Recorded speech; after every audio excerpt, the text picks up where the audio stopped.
Entonces, así damos inicio a nuestro estudio bíblico de hoy. Es el segundo viernes. Estuvimos haciendo el viernes pasado la introducción y hoy vamos a continuar, vamos a decir con nuestro tema principal. Pero antes de empezar, vamos a pedirle a nuestro hermano Acevedo que tenga una oración para comenzar. Padre nuestro que estás en el cielo, santificado sea tu nombre. Gracias, Señor, por este sábado que tú nos brindas y la oportunidad de tener el deseo de estudiar tu palabra. Bendice a Berno, bendice a su esposa, toda su familia. Bendíceme a mí también, junto a mi familia, y los que vayan a ver este contenido y escuchar y participar de este estudio, que puedan también llenarse de ti y de tu palabra. En el nombre de Jesús. Amén. Ok, bien, nosotros entonces el viernes pasado, en la que dimos inicio, comenzamos estudiando lo que es el capítulo, la escuela de los profetas. La escuela de los profetas. Un capítulo demasiado interesante para nosotros, ¿verdad? Tratar de tocarlo en un solo día, sino que uno lo toca porción por porción para uno ir detallando las grandes enseñanzas que vemos en este capítulo.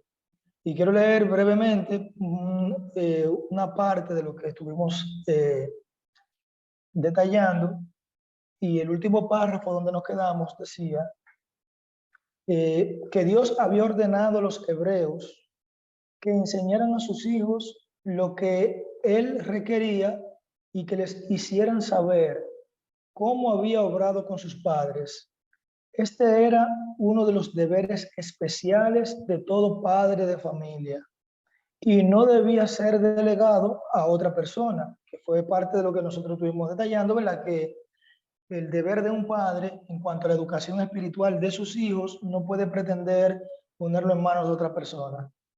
Y seguía diciendo que en vez de permitir que lo hicieran labios extraños, debían los corazones amorosos del padre y de la madre instruir a sus hijos.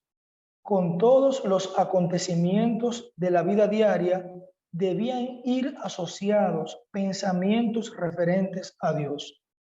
Las grandes obras que él había realizado en la liberación de su pueblo y las promesas de un redentor que había de venir, debía relatarse a menudo en los hogares de Israel.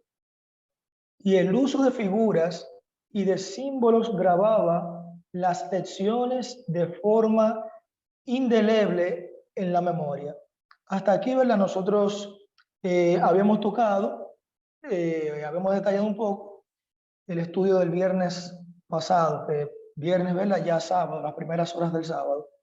Entonces la continuidad que me gustaría que también sigamos detallando y que también con tus comentarios, Vernon, y los demás que se vayan agregando, fortalecer las enseñanzas que hay aquí.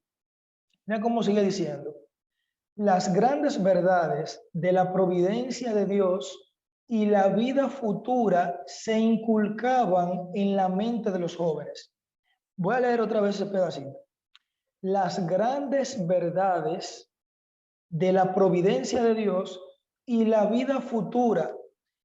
Bueno, yo no sé si tú estás pensando lo mismo que yo, pero cuando yo escucho que hablan de esto, o más bien cuando estoy leyendo ahora que dice que las grandes verdades, cuando dice las grandes verdades, quiere decir que a los jóvenes se les colocaba en las mentes, no eran temas livianos, diciendo que porque son jóvenes hay que darle temas que sean aparentemente atrayentes o que sean temas que hagan que los jóvenes se sientan cómodos. Esto no se trata de comodidad, sino de un mandato que el Señor había enviado, que Él dice que las grandes verdades de la providencia de Dios, o sea, no son cualquier verdad que se le iba a colocar en la mente de los jóvenes.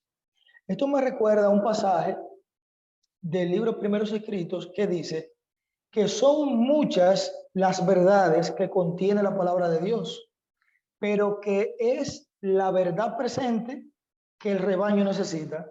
Eso dice esa cita, que son muchas las verdades que contiene la palabra de Dios, pero que el pueblo necesita la verdad presente. no cualquier otra verdad, porque hay muchas verdades y no son mentiras, son verdades. Pero lo que necesita el pueblo es la verdad presente, dice esa cita, y aquí en esta que estamos leyendo dice que las grandes verdades, o sea, de todas las que hay, verdades proféticas, de las más importantes, dice, de la providencia de Dios y la vida futura, o sea, que también a los jóvenes se le estaba hablando de grandes verdades que apuntaban a la vida futura, o sea, que está hablándose de profecía, de eventos que no han sucedido, y a los jóvenes había que prepararlos dentro del pueblo de Israel con estas verdades, y terminando esa línea dice que las grandes verdades de la providencia de Dios y la vida futura se inculcaban en la mente de los jóvenes. ¿Qué tú opinas, Berno, sobre esto? Porque yo he escuchado un montón de veces de que a los jóvenes no se les puede hablar de temas de Apocalipsis, temas del libro de Daniel, que no se les puede estar hablando de profecía, sino de temas y de actividades y programaciones que sean atrayentes para ellos, en cierto modo que cae ya en lo que es el entretenimiento. Porque bien la hermana Elena recomienda que los cultos deben de ser atrayentes, pero cuando ella habla de eso de ser atrayente, ella no se está refiriendo a tirar las grandes verdades a un lado. Usted presenta las grandes verdades, aunque usted lo presente de una manera interesante, pero tiene que decir la verdad tal cual para colocarla en la mente de los jóvenes. ¿Qué tú opinas, Berno, sobre esto? No sé si ha tenido alguna experiencia que tiene que ver con esto, pues yo he tenido bastante. Mira, eso es un tema muy interesante porque dice la importancia de enseñarle la verdad presente. Y cuando uno analiza la situación actual, por ejemplo, de la juventud, uno se da cuenta que no se enseña ninguna verdad. O sea, la palabra de Dios tiene muchas verdades, pero lamentablemente no se usa ninguna verdad. Se ha cambiado el culto por lo que son el entretenimiento. Y entonces, como resultado, vemos ahora una juventud, en vez de consagrada, distraída. ¿Por qué? Porque hemos retirado ese principio de enseñar las verdades. Nos hemos enfocado más en hacernos amigos del mundo, hacer cosas entretenidas como lo hace el mundo, y como consecuencia vemos el deterioro de la juventud cristiana en este tiempo. O sea, no es que no se enseña la verdad presente, es que no se enseña ninguna verdad. Más bien nos estamos enfocando mucho en el entretenimiento. Y fíjate que tú acabas de mencionar algo que es más delicado todavía. Y fíjate que hay muchas verdades, pero la verdad presente es la que Dios quiere que el pueblo esté estudiando y esté preparándose y viviéndola y predicándola, principalmente los jóvenes. Sin embargo, tú acabas de decir algo interesante. Si uno obvia las grandes verdades más importantes por otras verdades de menos importancia o que ya no son tan relevantes y siguen siendo verdades, pero ya no son verdad presente. Cuando uno toma estas verdades que ya tuvieron su cumplimiento, uno aún así sigue siendo infiel porque ya le especificó qué tipo de verdad era la que se iba a hablar. No cualquier otra verdad, sino tal verdad. Y me acuerdo también cuando el mismo Jesús, hablando de las señales, en el libro de Mateo, él dice, y será predicado el evangelio del reino, y él habla cuando él añade la palabra él está especificando qué tipo de evangelio. Es igual que también el mensaje de los tres ángeles, el evangelio eterno. Hace aclaraciones de qué tipo de mensaje es el que se va a predicar. Entonces ahora súmale ahora lo que tú dices, que no es que tú dices las verdades de la Biblia, es que tú añades cosas que no son ni siquiera verdad, que son error, y que van hasta en contra de la verdad, por simple que sea. Y hay otras cosas que se dicen que van en contra totalmente de las grandes verdades que el mismo Señor había instruido que se esté enseñando en su pueblo. Sigue diciendo la lectura aquí que se le educaba para que pudiera discernir a Dios tanto en las escenas de la naturaleza como las palabras de la revelación. Las palabras de la revelación, para nosotros, sabemos que el libro de Apocalipsis, el significado que tiene es la revelación de Jesucristo. Y así comienza diciendo en el capítulo 1, que las palabras de este libro dicen que esto trata de la revelación de Jesucristo. Para nosotros, que tenemos el libro de Apocalipsis, que es una revelación para nuestro tiempo, se ha obviado y tenemos escrito suficiente de donde en la misma creación, en la misma revelación del mismo Señor, Él va tratando de que las verdades se coloquen en la mente de los jóvenes y de todo que se llama ser cristiano. La lectura continúa diciendo, las estrellas del cielo, los árboles y las flores del campo, las elevadas montañas, los riachuelos murmuradores, todas estas cosas hablaban del Creador. El servicio solemne de sacrificio y culto en el santuario y las palabras pronunciadas por los profetas eran una revelación de Dios. Y esto me llama mucho la atención porque dentro del templo, las palabras que son pronunciadas deberían de ser una revelación del mismo Dios. Y cuando nosotros hablamos de esto, cualquiera podría pensar que nosotros estamos criticando o estamos hablando de una religión X o Y. No, no estamos hablando de una religión X, estamos hablando de todas. Porque ya en la misma palabra del Señor, dentro de su pueblo, Él había dicho que iba a entrar una apostasía. También hablaba en la parábola de las 10 vírgenes de que la totalidad de la iglesia iba a cabecear y se iban a dormir. Entonces nadie se puede ofender de que se esté detallando la condición en la que vive la iglesia en el tiempo del fin. Y cuando digo la iglesia, incluye a todos los que se llaman ser cristianos en todo el mundo, de todas las denominaciones, que tratan de cumplir lo que está escrito en la palabra de Dios. No nos estamos limitando a una sola congregación, sino a todas las que profesan tener la verdad de Dios. La lectura continúa, vernos si tienes algo que decir, tú me puedes interrumpir. Dice, tal fue la educación de Moisés en la humilde choza de Gosén, de Samuel por la fiel Ana, de David en la morada montañesa de Belén, de Daniel antes del cautiverio, ¿verdad? Que lo separaran de su hogar, de sus padres. Tal fue también la educación del niño Jesús en Nazaret y la que recibió el niño Timoteo, quien aprendió de labios de su abuela Loida y de su madre Eunice las verdades eternas de las Sagradas Escrituras.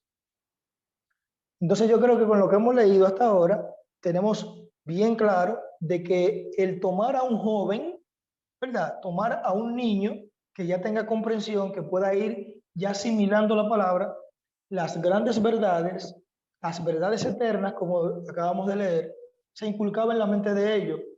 Entonces, si hacemos una comparación, vernos, de los tiempos antiguos, el mandato de Dios, que sigue siendo el mismo de ahora, y lo que estamos practicando hoy día, lo que nos llamamos ser cristianos, ¿cómo estamos tratando a los jóvenes cuando estamos supuestamente instruyéndolos en el camino? ¿Se le está hablando de las grandes verdades o se le está hablando del entretenimiento, de como si fuese prácticamente el templo donde ellos se congregan, como si fuese un parque recreativo, o se le está inculcando las verdades eternas que hablan de la salvación y del grande poder que tiene nuestro Dios? Es una pregunta para meditar. ¿Qué será lo que se le está inculcando? ¿Las grandes verdades o un circo, un teatro? Una pregunta. Y eso es muy importante analizarlo, porque por ejemplo, los jóvenes por lo general, cuando están en la iglesia, todos, tenemos una fe prestada, ya sea que si nacimos en la iglesia, vamos por nuestros padres, por un tutor o lo que sea. Pero llega un momento en el que el joven tiene que empezar a tener una relación con Dios, obviamente, para conocerte, porque no es lo mismo tú ir porque tu padre te lleva a tú ir a, por ejemplo, al templo a congregarte porque tú conoces a Dios. Entonces, ¿cómo puede un joven empezar a tener una relación ya directamente con Dios si no recibe las verdades bíblicas? O sea, ¿qué tan conectado puede estar un joven con Dios cuando va al templo, por ejemplo, a entretenerse, a ver una programación que sea wow, que tú digas wow, esa música, ese drama, esas cosas? O sea, es muy difícil. Es muy difícil y debemos de entender que estamos viviendo en una era en donde el enemigo lo que ha provocado es eso, que tengamos demasiado entretenimiento, que con tu celular, que con las redes, las grandes verdades, que es lo que debemos estar aprendiendo, lo veamos como algo aburrido. Entonces, muchos líderes han caído en el error de, no, hay que hacer programaciones entretenidas, hay que hacer que los jóvenes, pero que hay que entender que tú no vas a la iglesia a entretenerte. O sea, puede ser la iglesia que sea, al templo uno no va con la idea de entretenerse, es con la idea de consagrarse. Entonces, si no sacamos ese concepto, esa idea errónea, pues entonces es muy difícil que una juventud pueda llegar a ir al cielo. Y me acuerdo de un caso, no sé si cabe la comparación, porque vi que mencionaste algunos personajes bíblicos como Daniel, José y eso. Por ejemplo, el caso de Elí. Elí, según recuerdo la historia, no inculcó las verdades bíblicas a sus hijos en ese tiempo. Sin embargo, vio que estaban haciendo cosas malas y se convirtió en un apoyador. Entonces, ¿cuál fue el fin de sus hijos y de él mismo? Comparémoslo con el caso de José, de Daniel, de Timoteo. ¿Cuál fue el fin de ellos? ¿Cómo Dios lo usó en comparación a cómo lo pudo usar a los hijos de Eli, por ejemplo? Que eso es algo que podemos tomarlo para reflexionar también. No Eso es sé qué tú. así. Sí, eso es así. Fíjate que esos sacerdotes, penosamente, por culpa de ellos, se perdieron sus hijos. Por ellos no hacer el trabajo que debieron hacer con sus hijos dentro del templo, dentro de los caminos. Eh, no estamos hablando de que los padres deben de obligar a los hijos a hacer algo. No, ningún padre tiene que obligar a su hijo a nada.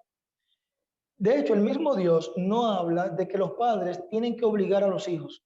Está hablando de instruir, no de obligar.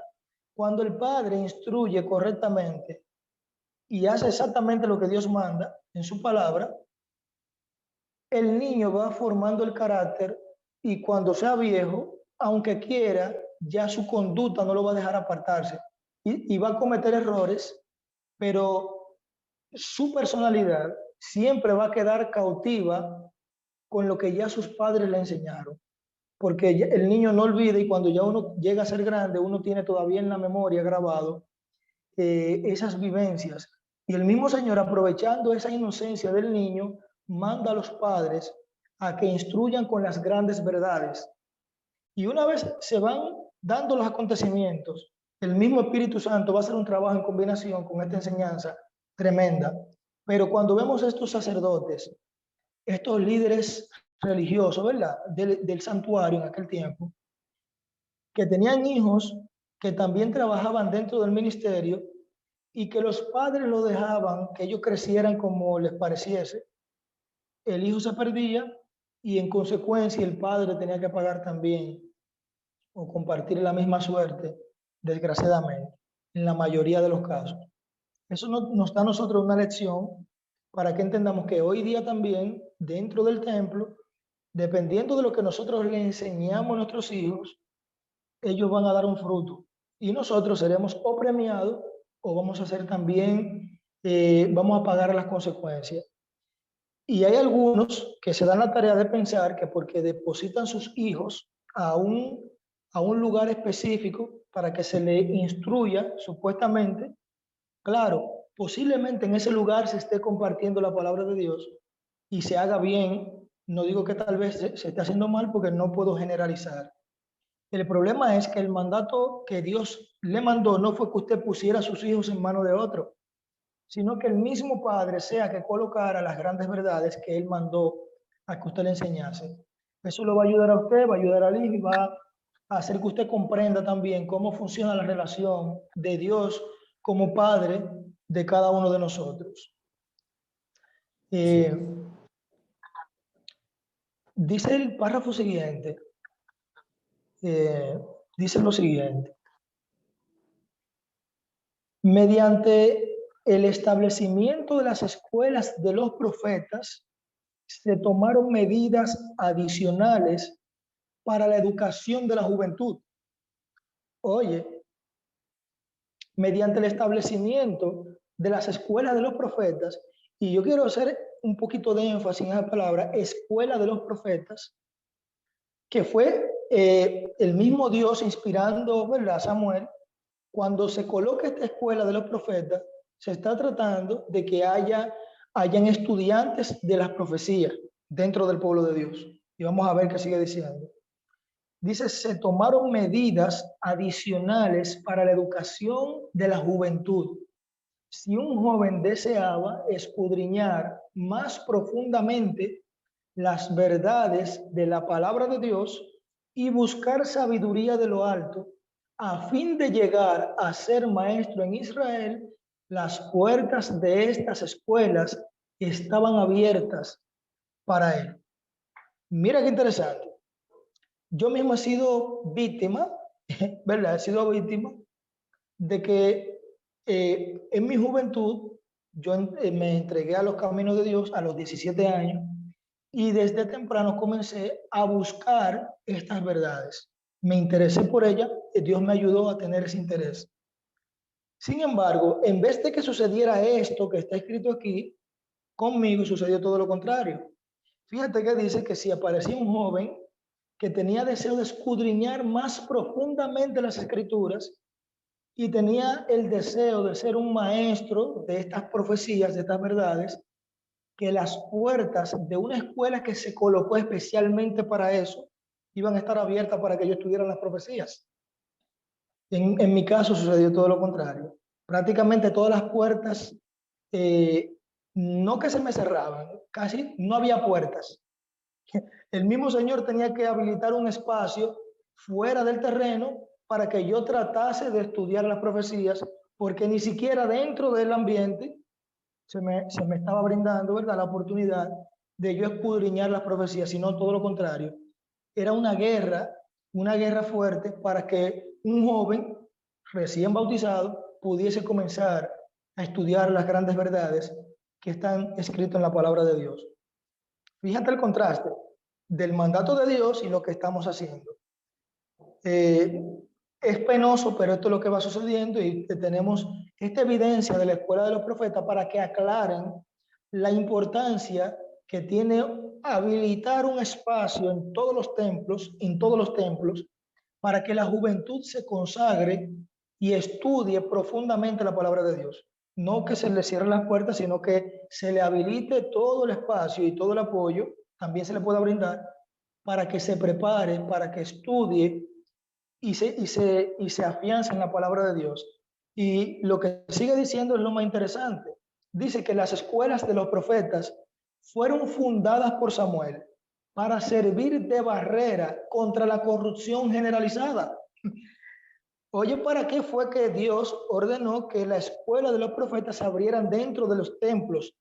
¿Verdad? En este caso, en aquel tiempo, dentro del santuario se habilitó una escuela para evitar que la corrupción entrara en el santuario. O sea, que la única barrera para que la corrupción y la perversión entre en el pueblo de Dios es que hay una escuela de profetas, que hayan personas que se estén capacitando en la verdad presente. Eso explica el deterioro del templo siendo sentido hoy en día, entonces, y cómo la mundanalidad ha entrado al templo y aunque suene un poco fuerte, la corrupción ha entrado de cierto modo al templo. O sea, entonces se puede llegar a la conclusión de que es por eso, o parte por eso. Según lo que Se puede, se puede llegar a la conclusión, Bernard, de que ese es el punto clave, porque cuando uno rechaza la palabra de Dios, no queda otra cosa que entrar el error, el engaño, la corrupción, la confusión, y el pueblo se descarríe y se vaya perdiendo, porque está escrito que el pueblo pereció porque le faltó conocimiento o porque desechó las profecías. Y como desechó el conocimiento, el mismo Señor dice, por tanto yo te voy a echar también del sacerdocio, porque tú estás desechando el mandato que te estoy dando. Eso el profeta Oseas habló de esto. Y es lo que estamos Claro. viendo aquí. Si en los templos se le cierran las puertas a los mensajes proféticos, es la única barrera que puede evitar que entre la corrupción. Si se quita la barrera, entonces la corrupción va a hacer de su morada la casa de Dios, lamentablemente. Voy a hacer un comentario aquí, porque, ¿sabes? Por lo menos nosotros tratamos de ser cuidadosos con la forma de expresar las verdades bíblicas.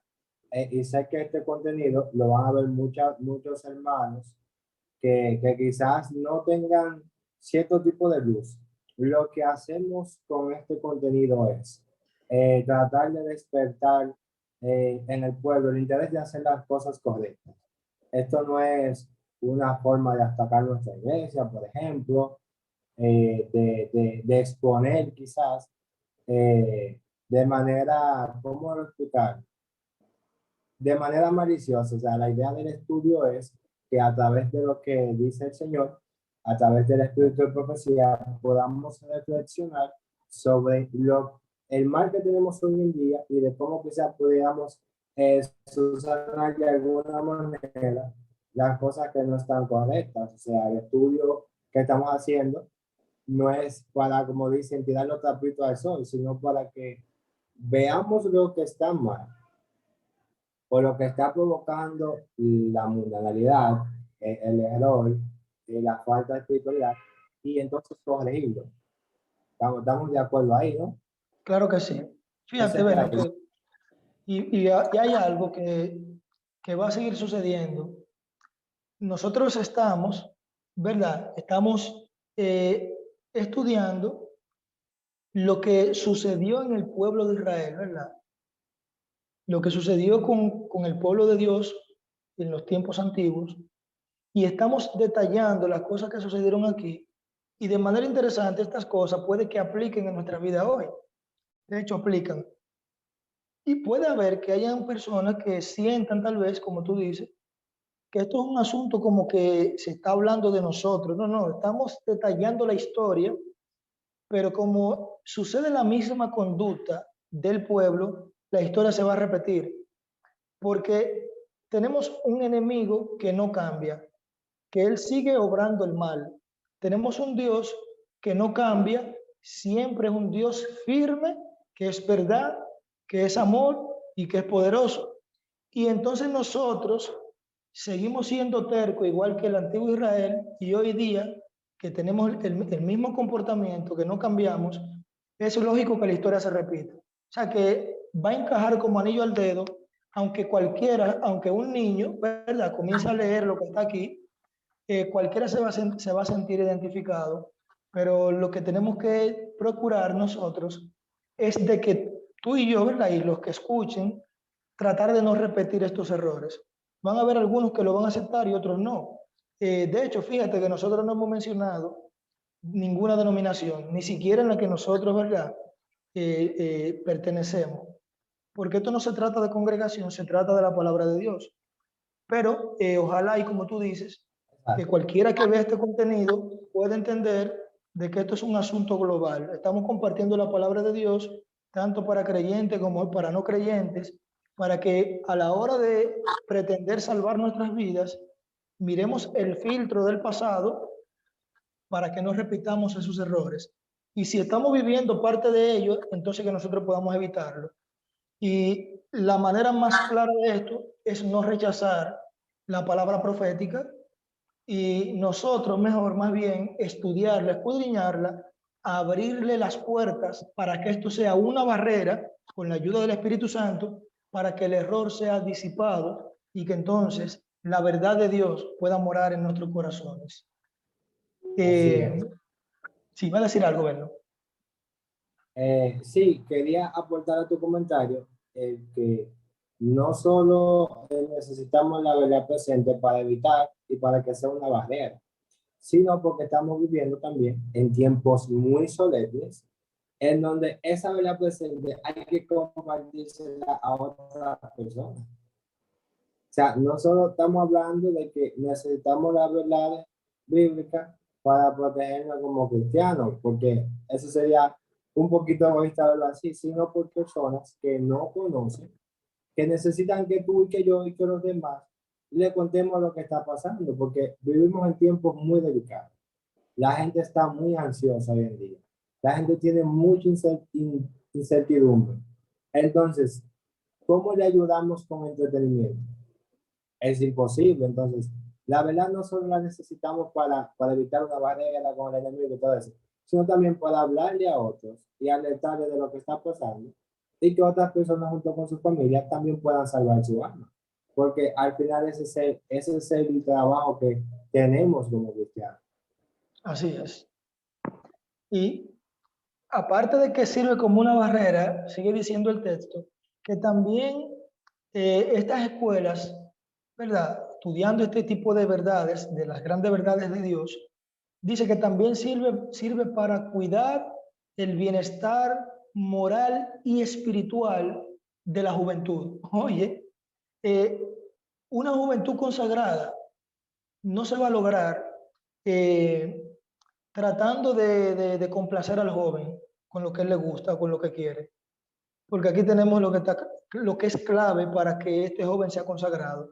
Dice que también estas escuelas proféticas sirven para cuidar el bienestar moral y espiritual de la juventud y para fomentar la prosperidad futura de la nación, supliéndole hombres capacitados para obrar en el temor de Dios como jefes y consejeros.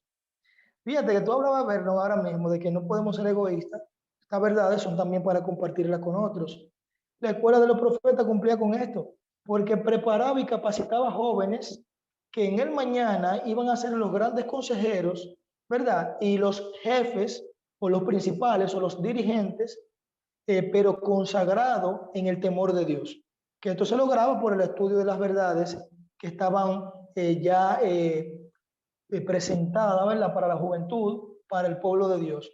Es una manera muy bonita de hacer que en toda la cristiandad de todo el mundo hayan buenos cristianos con una madurez espiritual.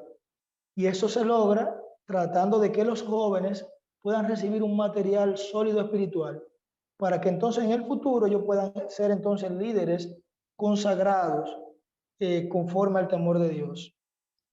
Creo que estamos concluyendo. No sé si daría tiempo vernos para concluir el último párrafo.